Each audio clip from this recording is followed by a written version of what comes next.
ఆయన చెప్పడం కాబట్టి ఇది ఇష్యూ నేను పెండోరా బాక్స్ అని నేను అనుకోను.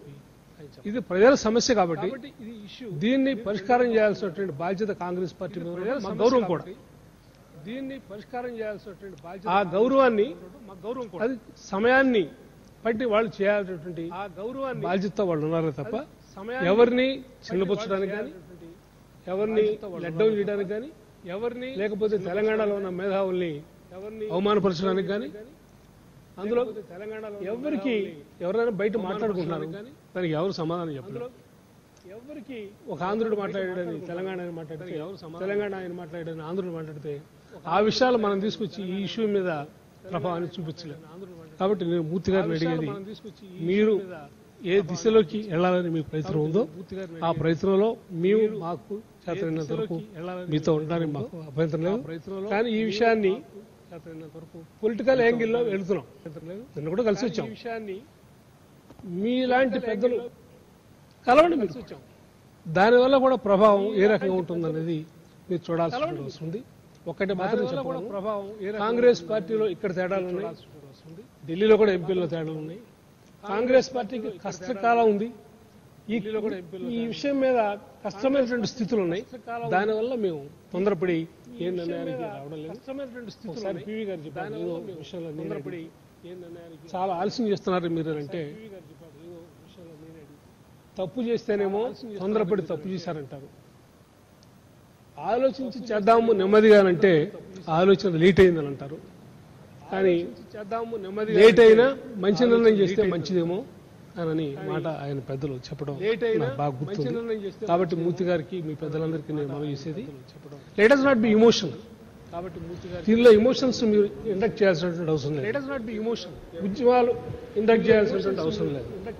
ఇది పెద్ద సమస్యని పరిష్కారం చేస్తున్న దశలో మనం ఓపిక పట్టాలి. చంద్రశేఖర్ గారు ఢిల్లీ లెవెల్లే కాదు భారతదేశం మొత్తం లెవెల్లో తీసుకెళ్ళిన తర్వాత ఇంకా మన ఉద్రేకాలు అవసరం లేదు, ఉద్యమాలు అంతకన్నా అవసరం లేదు. ప్రజలు చేసుకునివ్వండి, మన పని మనం చేద్దామని మాత్రమే చెప్పి ప్రజలు పని చేసుకునివ్వండి, మన పని మనం చేద్దామని మాత్రమే. ఎంబీటీ ప్రెసిడెంట్ అమ్జదుల్లా ఖాన్ గారు 5 minutes. ఎంబీటీ ప్రెసిడెంట్ అమ్జదుల్లా ఖాన్ గారు जनाब रामचंद्र मूर्ति साहब से मैं शुक्रिया अदा करता हूं जनाब कि आज यहाँ पर दशा दिशा प्रोग्राम में बुलाया गया है कि मुझे इंग्लिश और तेलुगु आता है लेकिन मैं उर्दू में बोलना पसंद करूंगा क्योंकि आपके उर्दू व्यूअर्स भी बहुत है. मैं उर्दू में बोलना पसंद. सबसे पहले तो मैं ये साफ करना चाहता हूं कि तेलंगाना का इशू जो है ये कोई रिलीजियस इशू नहीं है, ये कोई बाबरी मस्जिद का इश्यू नहीं है, बल्कि ये एक सेंटिमेंटल इश्यू है जो जहां के लोग रहते हैं जिसको डिप्राइव किया गया है. पिछले 50 साल से उनकी जायदादें लूटी गई, उनका पानी ले लिया गया, उनकी नौकरियां ले ली गई. तो जहां पर मुस्लिम्स जितना डैमेज हुए, मैं समझता हूं कि जितना हिंदूज डैमेज हुए उतना मुस्लिम्स भी डैमेज हुए. आंध्र प्रदेश में जितने वक्फ प्रॉपर्टीज है 70% ऑफ वक्फ प्रॉपर्टीज लाइस इन तेलंगाना में 70% वक्फ प्रॉपर्टीज है. और आप अगर रिकॉर्ड निकाल कर देखें वक्फ प्रॉपर्टीज जो डैमेज हुए तो सबसे ज्यादा वक्फ प्रॉपर्टीज डैमेज हुए हैं आंध्रा और रायलसीमा के लीडर्स की तरफ से वक्फ प्रॉपर्टीज डैमेज हुए. मैं नाम किसी का नहीं लेता, लेकिन हाल में जो लैंको हिल्स जो तामीर की गई वो किसके ऊपर तामीर की गई, वो भी एक वक्फ प्रॉपर्टी पे तामीर की गई. कौन तामीर करे ये सबको मालूम है. वो भी एक वक्फ प्रॉपर्टी. आज एक मुसलमानों की एक बहुत बड़ी पार्टी जिसका नाम मजलिस इत्तेहादुल मुस्लिमीन है, वो लोग अपोज कर रहे हैं. तो आखिर क्यों वजह है, उनकी क्या वजह है, वो अपोज क्यों कर रहे हैं. उसमें कुछ हमारे लोगों का भी हाथ है, कुछ आंध्रा और रायलसीमा के लोगों का भी हाथ है. उसमें कुछ हमारे उनका स्टैंड क्लियर नहीं है. पहले वो लोग जब राजशेखर रेड्डी साहब चीफ मिनिस्टर थे उनका stand clear, KVP Ramchandra Rao साहब के साथ बैठ के ये बोले कि हैदराबाद को यूनियन टेरिटरी बनाओ. फिर उसके बाद में बोले नहीं रायल तेलंगाना बनाओ. फिर आज बोल रहे हैं कि नहीं तेलंगाना और के साथ हैदराबाद दो. यहाँ पर एक बात कर रहे हैं, पब्लिक मीटिंग में आके ओल्ड सिटी में एक बात कर रहे हैं. इससे क्या हो रहा है, मुस्लिम्स का इमेज खराब हो जा रहा है. पब्लिक मीटिंग में आके एक मुस्लिम लीडर ऐसा अपना बात नीचे ऊंचे करने से मुस्लिम्स का पूरा इमेज पब्लिक में खराब हो, अपना बात जहां पर तेलंगाना के डिस्ट्रिक्ट के मुस्लिम्स फोर फ्रंट पे है, जहां पर तेलंगाना आप जाके देखेंगे तो मालूम होगा कि महबूब नगर से लेके नागर कर्नूल से लेके करीम नगर कोई भी डिस्ट्रिक्ट में आप जाओ, मालूम होगा कि मुस्लिम्स फोर फ्रंट पे है तेलंगाना के। एक ओल्ड सिटी में एक ऐसा हवा खड़ा कर दिए कि मुसलमान तेलंगाना के फेवर में नहीं है बोलकर, ऐसा बिल्कुल गलत है, ऐसा बिल्कुल नहीं है।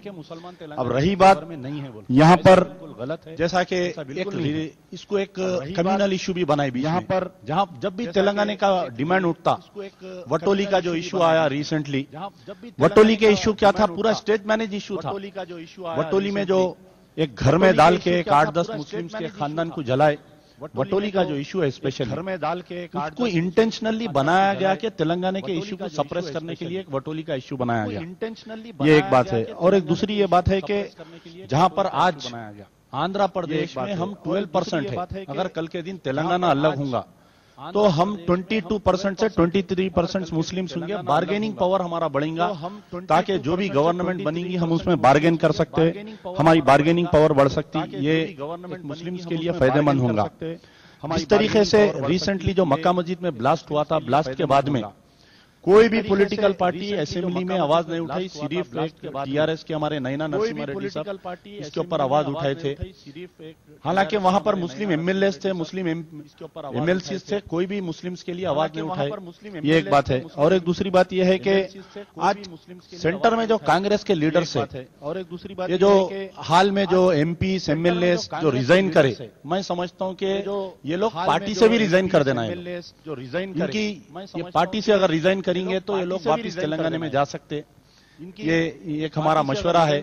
पार्टी से अगर रिजाइन नहीं करेंगे ये लोग, फिर से अगर रिजिग्नेशन इनका वापस लेंगे तो तेलंगाना के अवाम इनके लिए 2 पैसे की इज्जत नहीं रहेंगी, आने वाले इलेक्शन में इनका डिपॉजिट भी नहीं बचेगा।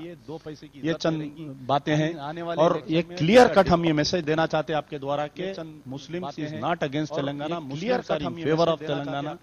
और क्योंकि लिटरेचर खासतौर पर तेलंगाना का जो लिटरेचर है उर्दू में नहीं है, हम सब पॉलिटिकल पार्टी से अपील करूंगा कि मैं ये लिटरेचर उर्दू में लाओ, इंग्लिश में लाके थोड़ा ओल्ड सिटी में आप लोग बांटें तो हमारे लिए फायदा हो। लिटरेचर उर्दू में लिंगारेड्डी गाరు लाके थोड़ा ओल्ड सिटी में టీడీపీ నాయకులు तो हमारे लिए फायदा हो। లింగారెడ్డి గారు ఈరోజు